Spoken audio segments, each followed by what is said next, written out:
નમસ્કાર, આપ જોઈ રહ્યા છો નેશન પ્લસ ન્યૂઝ. હું છું આપની સાથે હેતલ ભગત. મેઘરજ ગ્રામ પંચાયતના સરપંચને ટીડીઓએ નોટિસ ફટકારી છે.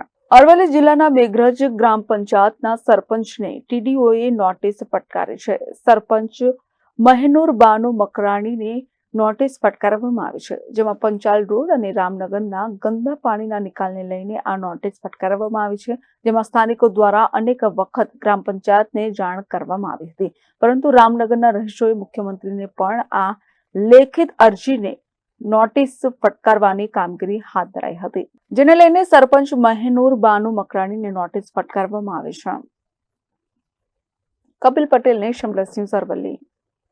સમાચારોના સતત અપડેટ મેળવવા માટે અમારી નેશન પ્લસ ન્યૂઝની યુટ્યુબ ચેનલને સબસ્ક્રાઇબ કરો, બેલ આઇકન દબાવો અને જોડાયેલા રહો ફેસબુક, ઇન્સ્ટાગ્રામ અને ટ્વિટર પર.